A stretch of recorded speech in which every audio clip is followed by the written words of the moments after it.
এটা শুধু আমাদের উপরই ফরজ না, আমাদের আগে যত জাতিগোষ্ঠী এই পৃথিবীতে এসছে সবার উপরে সিয়াম পালনকে ফরজ করেছে কে? সবার উপরে আল্লাহ তাআলা সিয়াম পালনকে ফরজ করেছিলেন। তবে ধরনটা ভিন্ন ছিল, এক এক জাতিগোষ্ঠীর জন্য এক এক ধরনের ছিল। আমাদের জন্য সিয়াম ফরজ টানা 1 মাস 30 দিন বা 29 দিন। কোন কোন উম্মতের উপর 30 দিন না, মাত্র 3টা রোজা ফরজ ছিল। কয়টা? আওয়াজ করে বলেন। আপনাদের কি মনোযোগ আছে না গেছে? মনোযোগ আছে? তাকবীর পড়েন তো, লিল্লাহে তাকবীর। আমাদের 1 মাস সিয়াম ফরজ। পূর্ববর্তী অনেক উম্মতের উপর 1 মাস ছিল না, 3টা ফরজ ছিল। কয়টা? প্রতি মাসের 13, 14, 15 ফরজ ছিল তাদের জন্য। কারো জন্য শুধু একটা, আশুরার রোজা। কোন কোন উম্মতের জন্য 10টা। কোন কোন উম্মতের জন্য রোজা ফরজ ছিল মৌনতার রোজা, আরবিতে বলে সওমুল ইনসাত, মানে সারাদিন খেতে পারবে, পান করতে পারবে, স্ত্রীর সাথে মেলামেশা করতে পারবে, কিন্তু কথা বলতে পারবে না। কথা বললেই তাদের রোজা ভেঙে যেত। পড়েন সুবহানাল্লাহ। কি অদ্ভুত ব্যাপার!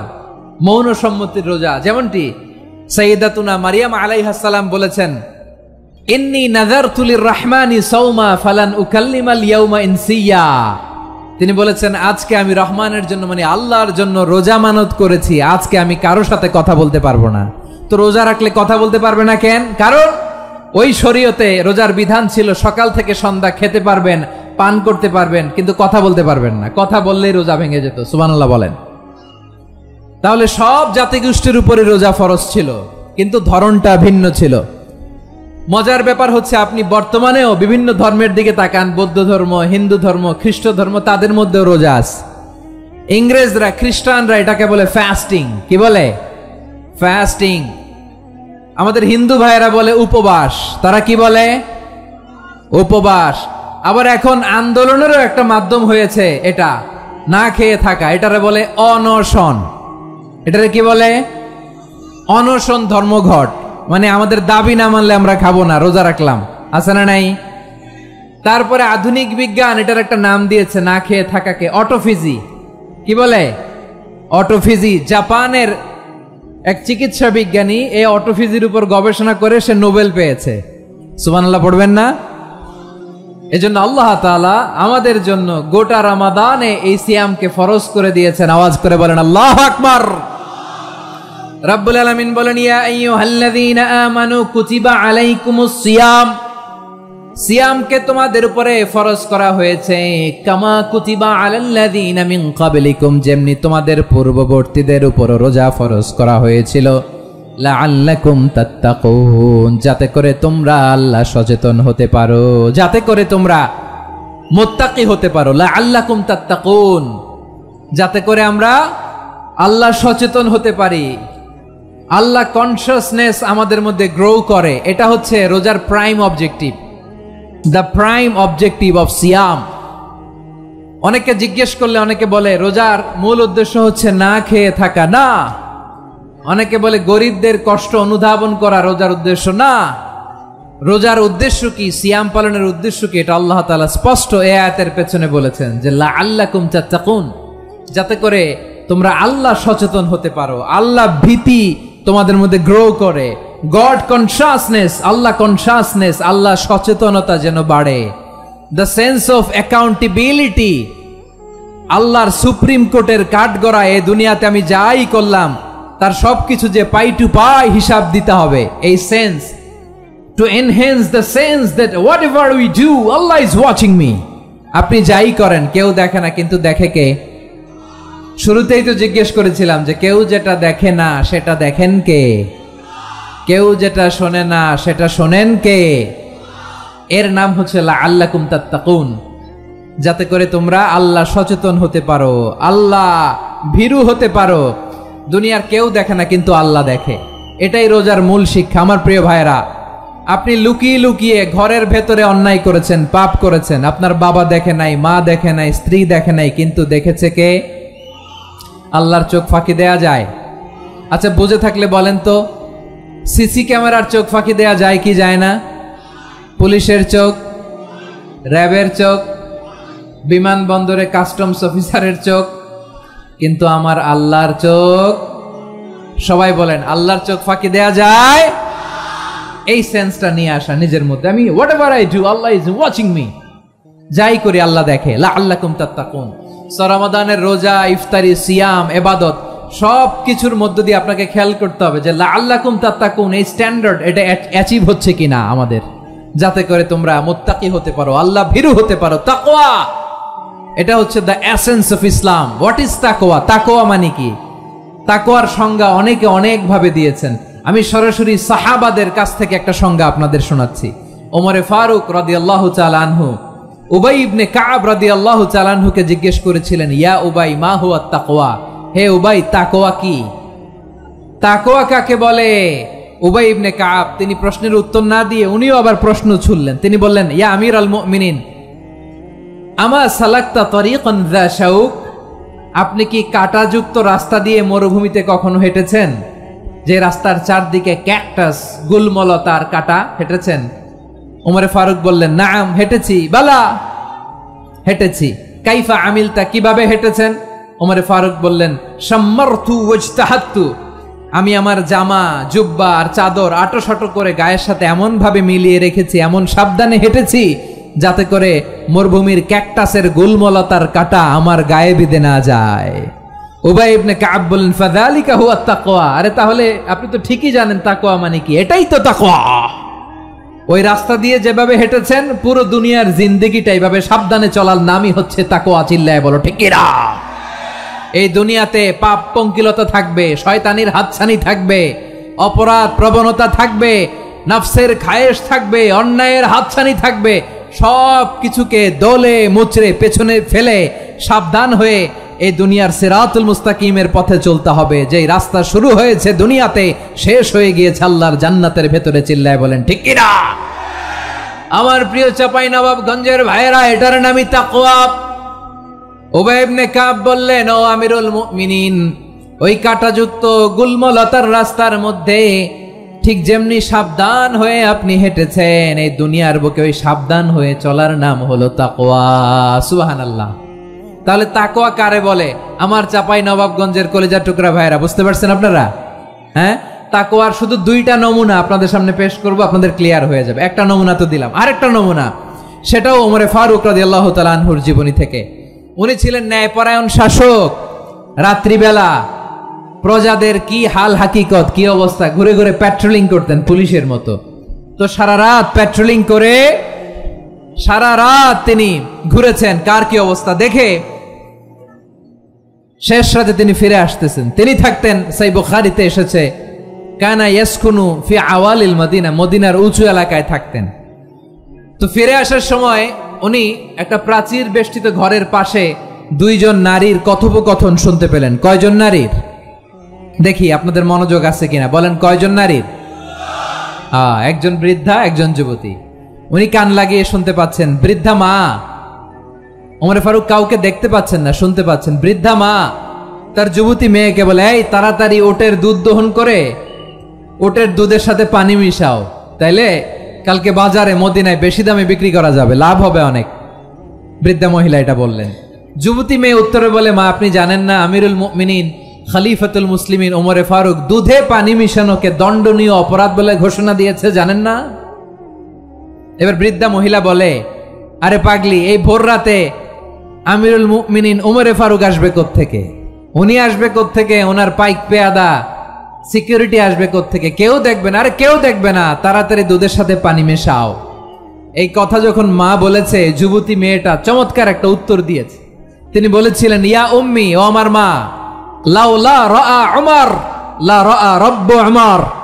ও আমার প্রিয়তমা মা, আপনি ঠিকই বলেছেন, গভীর রাতে ওটের দুধে পানি মিশালে ওমর দেখবে না, কিন্তু মা খেয়াল রাখবেন, ওমর যদি নাও দেখে, ওমরের রব কিন্তু দেখে। চিল্লায় বলেন ঠিক কিনা? দিস ইজ কল্ড তাকওয়া। লাউলা রাআ উমরু লা রাআ রব্বু উমর। ওমর দেখে না, কিন্তু ওমরের রব দেখে। চিল্লায় বলেন ঠিক কিনা? এজন্য রব্বুল আলামিন বলেন, লা তুদরিকুহুল আবসার ওয়া হুয়া ইউদরিকুল আবসার ওয়া হুয়াল লাতীফুল খাবীর। তিনি এমন সত্তা, দুনিয়ার কোনো চোখ তাকে দেখে না, কিন্তু দুনিয়ার সবগুলো চোখকে, সব মানুষের অ্যাক্টিভিটিসকে আরশের উপর থেকে সব কিছু মুহূর্তে মুহূর্তে দেখতে পান কে? তাহলে তাকওয়া কারে বলে বুঝতে পারছেন? হ্যাঁ, দুনিয়াতে সাবধানে চলার নাম তাকওয়া। কেউ দেখে না, কিন্তু আল্লাহ দেখে। এই সেন্স, এই জবাবদিহিতার ভয়, দ্য সেন্স অফ অ্যাকাউন্টেবিলিটি, এই সেন্স নিজের মধ্যে গ্রো করার নাম হচ্ছে তাকওয়া। আর এই সিয়াম পালন করার প্রাইম অবজেক্টিভ অফ সিয়াম হচ্ছে লাআল্লাকুম তাত্তাকুন। আওয়াজ করে বলেন লাআল্লাকুম তাত্তাকুন। আমার প্রিয় ভাইয়েরা, এই আসন্ন রমাদান এটা এমন এক বরকতের মাস, যে মাসে আমরা নিজেদের নাফসের উপর নিয়ন্ত্রণ প্রতিষ্ঠা করি। সারা বছর নাফস আমাদেরকে নিয়ন্ত্রণ করে, আর রমাদানে আমরা নাফসকে নিয়ন্ত্রণ করি। কথা বুঝতেছেন? সারা বছর নাফস আমাদেরকে নিয়ন্ত্রণ করে। এই যে এখন আমার খেতে মনে চাইলে যে খেজুর রাখা, আমি খেজুর খেতে পারবো, নাটস আছে, বাদাম খাইতে পারি। খাইতে মন চাইলে পানি, আমার রুহুটা চায়, আমার নাফসটা খেতে চায়, আমি খেতে পারি, পান করতে পারি। বিবাহিতরা দিনের বেলায় স্ত্রীর সাথে মেলামেশা করতে চাইলে করতে পারে, কিন্তু রমাদানে দিনের বেলায় খেতে মনে চায়, কিন্তু আমরা খাই। আমার প্রবৃত্তি খেতে চায়, কিন্তু প্রবৃত্তির কথা আমরা শুনি, কথা কয় না। রমজানে খেতে মন চাইলে আমরা খাই, তৃষ্ণায় গলা ফেটে যায়, গলার ছাতি ফেটে যায়, কিন্তু এক ঢোক পানি কি আমরা গিলি? বিবাহিতরা দিনের বেলা স্ত্রীর সাথে কি মেলামেশায় যায় না। তার মানে সারা বছর নফস আমাদেরকে নিয়ন্ত্রণ করে, আর রমাদানে নফসের উপর আমরা নিয়ন্ত্রণ প্রতিষ্ঠা করি। নফসের লাগাম আমরা রমাদানে টেনে ধরে, চিল্লায় বলেন ঠিক কি না? এজন্য আমার প্রিয় ভাইয়েরা, নফসের উপর নিয়ন্ত্রণ নিতে চাইলে রমাদানের রোজার কোনো বিকল্প নাই। এটা এমন মাস, যে মাসের ফজিলতেরও কোনো শেষ নাই। এই মাসকে বলা হয় দ্য মান্থ অফ হোপ। এটা আশা জাগানিয়া মাস। রমজানের কথা শুনলে আশা জাগে না হৃদয়ে? হ্যাঁ, ইদা জাআ রমাদান ফুতিহাত আবওয়াবুস সামা ওয়া গুল্লিকাত আবওয়াবু জাহান্নাম ওয়া সুফিদাতিশ শায়াতিন। রমাদান আসলে আকাশের দরজাগুলো খুলে দেয়া হয়, মানে জান্নাতের। জাহান্নামের দরজাগুলোকে লক করে দেয়া হয়, শয়তানকে চেইন আপ করা হয়। ইবাদত করলে শুধু করতেই মনে চায়, চিল্লায় বলেন না সুবহানাল্লাহ। রমজানে ইবাদতে যেই মজা পাওয়া যায়, সারা বছর অন্য কোনো মাসে এই মজা আপনি পান? আমার চাঁপাইনবাবগঞ্জের ভাইরা আওয়াজ করে বলেন না, রমজানে ইবাদতে যেই মজা অন্য মাসে এটা পান? কারণ রমজানে ইবাদত করলে সওয়াবও বেশি, ইবাদতের একটা পরিবেশ থাকে, ঠিক কিনা বলেন? অন্য মাসে ইবাদত করলে এর সওয়াব পাওয়া যায় গাণিতিক হারে, রমজানে ইবাদত করলে সওয়াব বাড়তে থাকে জ্যামিতিক হারে। সুবহানাল্লাহ কইবেন না? অন্য মাসে সওয়াব বাড়ে গাণিতিক হারে, রমাদানে ইবাদত করলে সওয়াব বাড়ে। কিভাবে জ্যামিতিক হারে বাড়ে দেখেন, রমাদানে একটা নফল করলে ফরজের সমান সওয়াব, একটা ফরজ করলে 70 থেকে 700 গুণ সওয়াব, রমজানে উমরা করলে হজের সমান সওয়াব। সুবহানাল্লাহ নাই? দ্য মান্থ অফ হোপ, আশা জাগানিয়া মাস। এই মাস আমাদেরকে হোপফুল করে, আশাবাদী করে।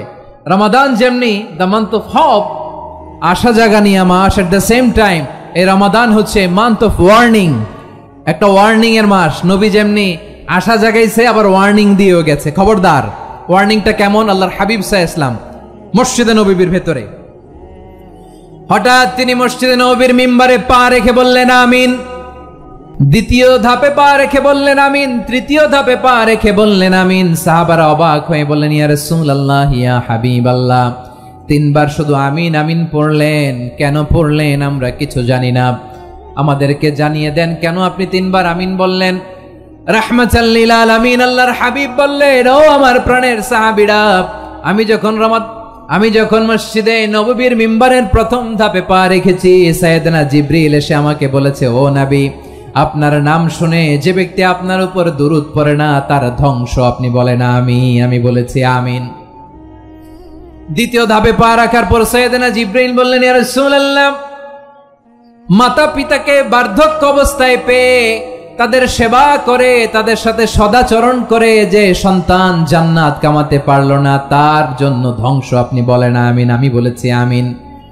আবার মিম্বারের তৃতীয় ধাপে ঠিক যখনই আমি পা রাখলাম, সাইয়েদনা জিবরাইল বললেন, নবী, রমজান মাস পাওয়ার পরে এই মাসে ইবাদত করে যে ব্যক্তি নিজের গুনাহ মাফ করাতে পারলো না, তার জন্য ধ্বংস আপনি আওয়াজ করে পড়েন আমিন।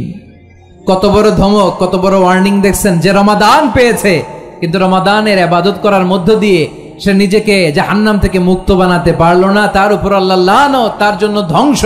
সাইয়েদনা জিব্রাইল বলেছেন আমিন, স্বয়ং বিশ্বনবীও বলেছেন আমিন। আওয়াজ করে পড়েন নাউযুবিল্লাহ। তাহলে রমজান আসবে আর আমরা নিজেদেরকে জাহান্নামীদের লিস্ট থেকে নাম কাটিয়ে জান্নাতীদের লিস্টে উঠাতে পারবো না। এর চেয়ে বড় হতভাগা কি আর কেউ থাকতে পারে? আওয়াজ করে বলেন। তাহলে রমাদানের এই রহমত, বরকত, মাগফিরাত, ফজিলত আমাদের কামাই করার দরকার আছে না নাই? আর মাত্র কয়দিন, এগুলো নিয়ে আমাদের কোনো আগ্রহ নাই। তোমাকেই খুঁজছে বাংলাদেশ, ক্লোজ আপ ওয়ান, আর মাত্র 7 দিন বাকি। টেলিভিশনে বিজ্ঞাপন আছে না নাই? রেফেল ড্র হবে লটারির, আর মাত্র 5 দিন, আছে না নাই? কিন্তু এমন এক বরকতময় মাস আসতেছে, আমাদের কোনো সেন্সই নাই, আমাদের মধ্যে কোনো অনুভূতি কাজ করে না। হায় রে দুর্ভাগা মুসলমান। আমার প্রিয় ভাইয়েরা, আপনি পৃথিবীতে যত ইবাদত করেন সব ইবাদতের সওয়াব নির্ধারিত, এটা পাবেন বা ওইটা পাবেন, এই সওয়াব জান্নাতে, এই বাড়ি ওই বাড়ি। শুধু সিয়ামের সওয়াবটা অনির্ধারিত। কুল্লু আমাল ইবনে আদম ইউদাফ আল হাসানাতু আশরু আমসালিহা ইলা 700 দি'ফিন ইল্লা সাওম। সব নেক আমলের সওয়াব বাড়তে বাড়তে 700 গুণ, কিন্তু রোজা ছাড়া। রোজার সওয়াব কি হবে? বান্দা খালি রোজা রাখে, ফেরেশতারা কিছু লিখতে পারে না আমল নামায়, কারণ আল্লাহ বলে এটা কিছু লিখিস না, কারণ as-সাওমু লি, এই রোজা রাখছে আমার জন্য, ওয়া আনা আজজি বিহি, এই রোজার সওয়াব, প্রতিদান, অ্যাওয়ার্ড, এটা কিয়ামতের দিন আমি আল্লাহ নিজ হাতে দেব, নিজ হাতে দেব। আরেক বর্ণনায় এসেছে ওয়া আনা উজজা বিহি, আমি আল্লাহ নিজেই হয়ে যাব রোজার প্রতিদান। সুবহানাল্লাহ পড়েন। আবার আল্লাহর হাবিব বলেন ইন্না ফিল জান্নাতি 8 আবওয়াব, জান্নাতের দরজা মোট 8টা। ফিহা বাবুন ইউসাম্মা আর-রায়্যান, 8টা দরজার মধ্যে স্পেশাল একটা দরজা আছে, ওই দরজাটার নাম হলো আর-রায়্যান। রায়্যান দরজা, লা ইয়াদখুলুহু ইল্লা সাইমুন, রোজাদাররা ছাড়া কেউ ওই রায়্যান দরজা দিয়ে জান্নাতে ঢুকতে পারবে না। শুধু রোজাদারদের জন্য ওই দরজাটা খোলা থাকবে। দরজাটার নাম আর-রায়্যান। এই লাখো জনতা আওয়াজ করলে এই আওয়াজ হয়, বলেন রোজাদারদের জন্য জান্নাতে স্পেশাল যে লাল গালিচার সংবর্ধনা এন্ড স্পেশাল এন্ট্রি, ওই দরজাটার নাম কি? আর-রায়্যান শব্দটা কেমন লাগে? ভালো লাগে। অনাগত সন্তান যদি কারো আসে, ছেলে সন্তান, নাম রেখে দিয়েন আর-রায়্যান। পারবেন? আমাকে সবাই ধরে রাস্তা ঘাটে, বাসায়, অফিসে, আদালতে, এয়ারপোর্টে ধরলে, হুজুর আমার একটা ছেলে হবে 2 মাস পর, একটা নাম দেন। চাপাই নবাবগঞ্জবাসীর জন্য আমি একটা নাম দিয়ে গেলাম। সামনের 2-3 মাসে, 4 মাসে, 6 মাসে যাদের ছেলে সন্তান হতে পারে বলে মনে করেন, যদি পছন্দ হয় নামটা, নাম রেখে দিয়েন রায়্যান। কি নাম?